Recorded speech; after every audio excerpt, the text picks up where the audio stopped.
bize okulda öğretmeyecekler. O yüzden okulda değiliz. Yaz okulundayız. Bunun için özellikle yaz mevsimini ve stüdyumun dışındaki bu yeri, bu ormanı seçtim. Yani zamanlama ve mekanlama manidar. Orman, öğrenme işlemimizin gerçekleştiği beynimizi temsil ediyor. Ama bunun ayrıntılarını da ikinci bölümde vereceğim. Geçen videomu kaçıranlar için kısa bir hatırlatma. Yaz Okulu diye yeni bir seriye başladık ve bu serideki videolarda beynimizin gizli potansiyelini ortaya çıkartıp öğrenme konusundaki yeteneklerimizi geliştireceğiz. Yani öğrenmeyi öğreneceğiz. Öğrenmeyi öğrenebilmek için önce bildiklerimizi unutmamız gerekiyor. Temiz bir sayfa açmamız, tıkılıp kaldığımız o kutuların dışında, alışık olduğumuz kalıpların ötesinde düşünmeye çalışmamız.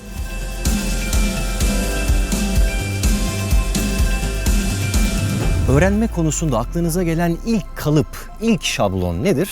Okulda öğreniriz değil mi? Elbette öyle. Öğrendiklerimizin bir kısmını okulda gördüğümüz, dinlediğimiz bilgilerden elde ediyoruz. Ancak her ne kadar orada başlasa da orada bitmiyor. Öğrenme hayatta tamamlanıyor.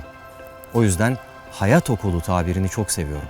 Bu tabir içinde hem hayatı hem de okulu barındırıyor. Okulda konsantre biçimde elde ettiğimiz bilgileri ancak hayatın içinde dağınık bir biçimde yaşarsak, uygularsak öğrenebiliriz. İşte birbirini tamamlayan bu ikili yapıyı ve benzerlerini yaz okulumuzda sık sık göreceğiz.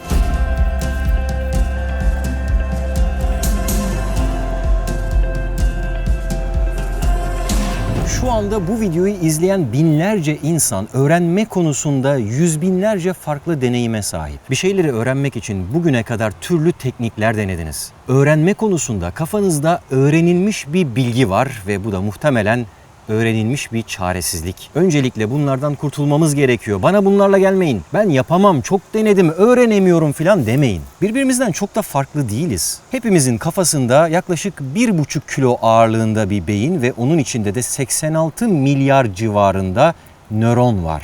Sinir hücresi. O yüzden beni sinir etmeyin. Öğrenebilirsiniz.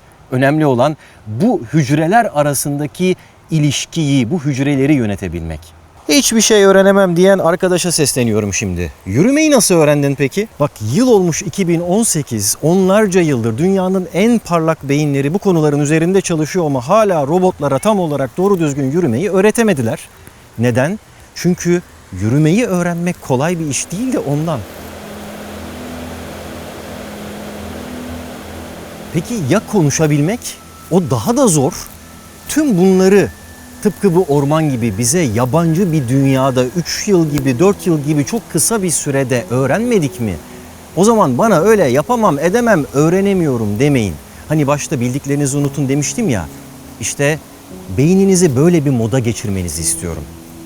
Bebekken sahip olduğunuz o başlangıç moduna.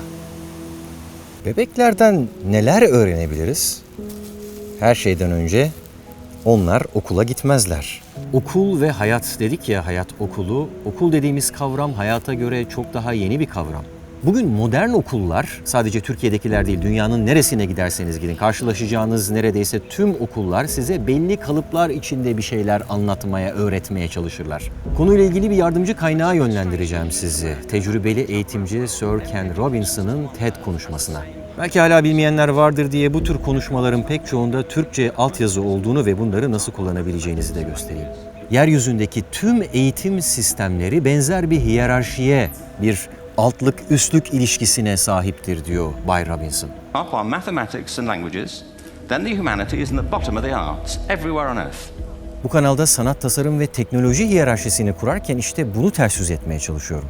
Çünkü okulların tasarımı farklı bir dünya için yapılmış. Eğitim sistemi akademik yetenekleri arttıracak şekilde dizayn edilmiş ve bunun bir sebebi var. Invented round the world, there were no public systems of education really before the 19th century. They all came into being to meet the needs of industrialism. Size ironik bir şey söyleyeyim mi? Akademi kelimesinin nereden geldiğini biliyor musunuz? Dünyanın ilk okullarından biri olan akademia kelimesinden. Milattan önce 385 yılında Platon tarafından kurulmuştu akademia.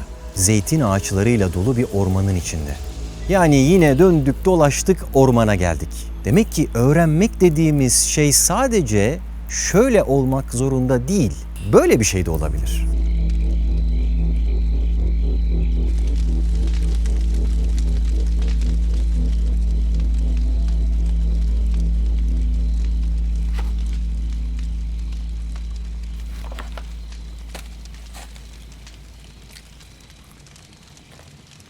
Öğrenmeyi öğrenme konusunda 3. yardımcı kaynağımızdan bir sahne izlediniz. Çocuklarını okula göndermek yerine kendi yöntemleriyle eğitmeye çalışan bir babanın hikayesi. Çocuklar sevdikleri sürece ellerindeki kitabı okuyor. Ormanda çıtırdayan bir ateşin etrafında son derece rahat ve huzurlu bir ortamdalar. Beynin gizli potansiyelini ortaya çıkartmaya son derece uygun bir ambiyans. Ama bir yandan da sorumlulukları var. Belli bir süre içerisinde kitapları bitirip test olmaları gerekiyor. Yani rahatlık ve zorluk, rahatlık ve zorluk, rahatlık ve zorluk arka arkaya geliyor. Size böyle ikilileri sık sık göreceğiz demiştim ya, işte rahatlık ve zorluk ikilisi böyle bir şey. Peki tamam, rahatlığı ve zorluğu anladık. Böyle bir masa başında değil de ormanda rahat bir ortamda kitap okumayı da anladık. Oralarda roman gibi kitapları okumak kolay da matematik ya da fizik gibi soyut kavramların ağırlıkta olduğu karmaşık konularla ilgilenebilir miyiz böyle bir ortamda? Neden olmasın? Mesela Kaptan Fantastic'in çocuklarından biri kuantumla ilgili okuduğu kitapta Sicim'deki Dünya bölümünü henüz yeni bitirmiş. Are you having any trouble with quantum entanglement? Planck length versus Planck time? I'm fine. Good. Then tomorrow after lunch you can give a brief presentation on M-theory. Argue counterpoints with Bow and Rel vis-a-vis Witten and Dirac. Nefis bir teknik daha duyduk. Öğreterek öğrenmek. Daha önceki videolarımda da bahsetmiştim. Bu filmde çocuğun kitabı okuduktan sonra bir sunum yapması isteniyor. Çünkü soyut ve karmaşık bir konuyu öyle pasif bir şekilde öğrenemezsiniz. Konunun içine aktif olarak dalmanız gerekir. Ve bunun en iyi yollarından biri de konuyu bir sunum haline getirip başkalarına anlatmaktır. Ama şimdi size sunum deyince lütfen aklınıza bilgisayar ve PowerPoint falan gelmesin. Böyle bir ortamda da sunum yapılabilir. Yeter ki sunumu yaptığınız kişilerle karşılıklı konuşun, tartışın ve onların anlayamadığı sorulara da cevap vermeye çalışın. Şimdi gelelim öğrenme konusunda en çok ihmal edilen kısma. Sanat, müzik, dans. Dersimizin en önemli kısmı şimdi başlıyor.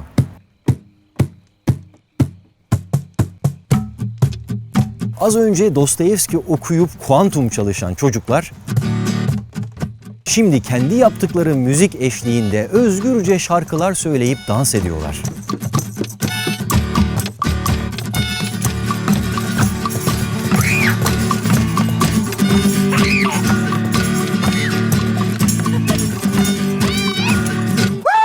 Bunu kafalarını rahatlatmak için mi yaptıklarını sanıyorsunuz? Hayır, bu sırada öğrenmeye devam ediyorlar. Çünkü beynimiz iki şekilde çalışıyor.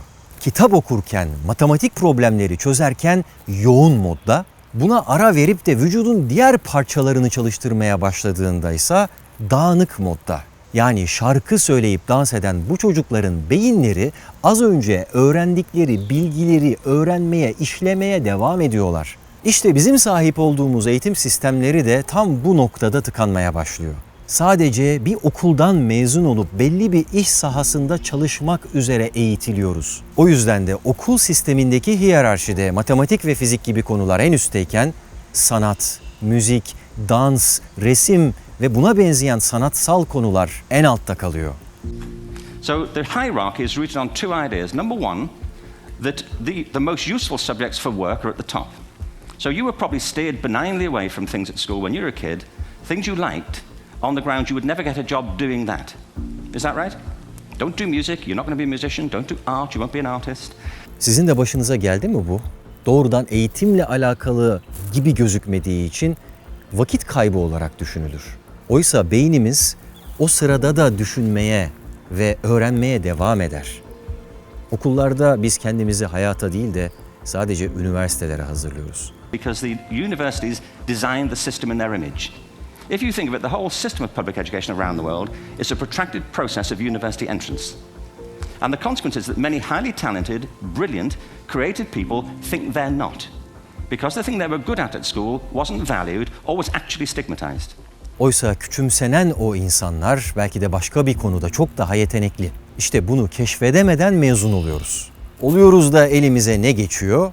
Sadece bir diploma. Oysa UNESCO'ya göre önümüzdeki 30 yıl içerisinde dünya çapında dünyanın tarihinin başlangıcından bu yana olduğundan çok daha fazla sayıda insan mezun olacak. Suddenly, degrees aren't worth anything. Öğrenmeyi öğrenmek istiyorsak önce bildiklerimizi unutmamız gerekiyor. Bir bebek kafası gibi beynimizi başlangıç moduna getirmeliyiz. Öğrenmek hayat boyu süren bir aktiviteler bütünü. Bu aktiviteler içerisinde okulda geçirdiğimiz ve beynimizi yoğun ve konsantre bir modda kullandığımız bölümde var. Sanatla, müzikle ya da dans ve sporla geçirdiğimiz ve beynimizi dağınık olarak kullandığımız bölümlerde. Unutmayın, öğrenme her iki durumda da gerçekleşir. Şimdi size bir ev ödevi, daha doğrusu bir hayat ödevi. Eğer öğrenciyseniz okullarda yeterince üzerinde durulmayan o ikinci kısmı kendiniz çözmeye çalışın. Sanat ya da sporla ilgilenin. Artık okula gitmeyen biriyseniz ve sanatla ilgileniyorsanız ya da en azından kaliteli filmler izleyip kaliteli müzikler dinlemeye çalışıyorsanız o zaman siz de birinci kısma geri dönün. İzlettiğim filmdeki çocuklar gibi kendinize bir alan seçin ve o alanda yazılmış iyi kitapları okuyarak beyninizi yoğun ve odaklı modda kullanmaya çalışın. Her iki gruba son bir ödev daha. Gençler ve yetişkinler. Önümüzdeki hafta sonu kendinizi bir günlüğüne bile olsa böyle bir ormana atın. Ağaçların altında toplanıp o hafta öğrendiklerinizi birbirinize anlatın. Kendi akademinizi kurun. Çünkü birbirimizden öğreneceğimiz çok şey var ve bunu da ancak birbirimize öğreterek yaparsak başarılı oluruz.